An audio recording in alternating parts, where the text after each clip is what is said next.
स्वागत है आपका। 2019 में यूपीएससी सिविल सर्विसेज एग्ज़ाम में पूछा गया था ये सवाल।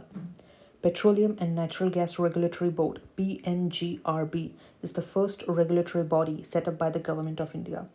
तो ये petroleum and natural gas regulatory board ये एक गवर्नमेंट की बॉडी है, जिससे ये एक रेगुलेटरी बॉडी है जो कि गवर्नमेंट ऑफ इंडिया के द्वारा एस्टेब्लिश की गई थी 2006 में। तो 2006 से पहले भी गवर्नमेंट ऑफ इंडिया के द्वारा रेगुलेटरी बॉडीज़ को सेटअप किया गया था, जैसे कि 1988 में SEBI security exchange board of India इस रेगुलेटरी बॉडी को सेटअप किया गया था 1988 में, जिसे बाद में चलकर 1992 में और भी ज़्यादा पावर्स और एक्सरसाइजिंग पावर्स सेबी को दी गई थी 1992 में। और उसके बाद 1997 में एक और रेगुलेटरी बॉडी को सेटअप किया गया था, telecom regulatory authority of India, try, जिसे हम ट्राई बोलते हैं, telecom regulatory authority of India.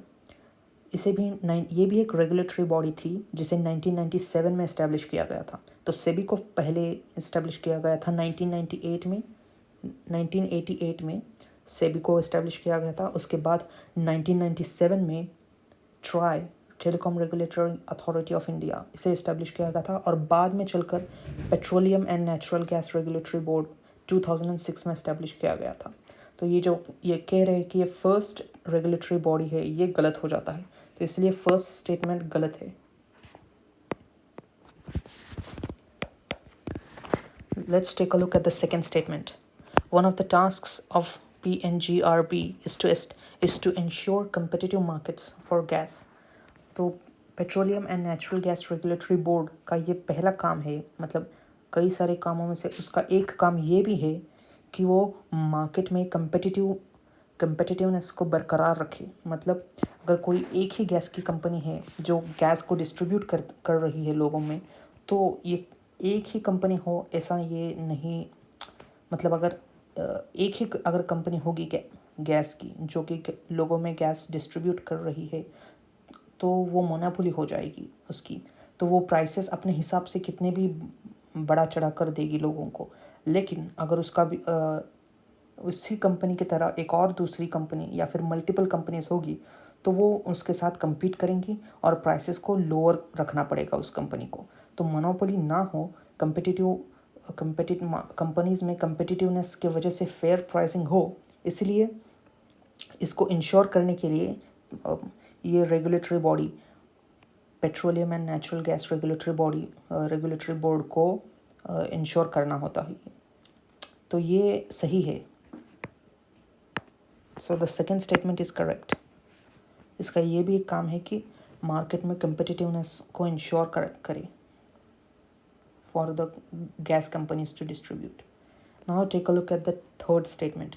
Appeals against the decision of PNGRB go before the appellate tribunals of electricity. ये appellate tribunals of electricity एक तरह का कोर्ट जैसा बॉडी है गवर्नमेंट ऑफ इंडिया का, तो ये हमें ध्यान में रखना है।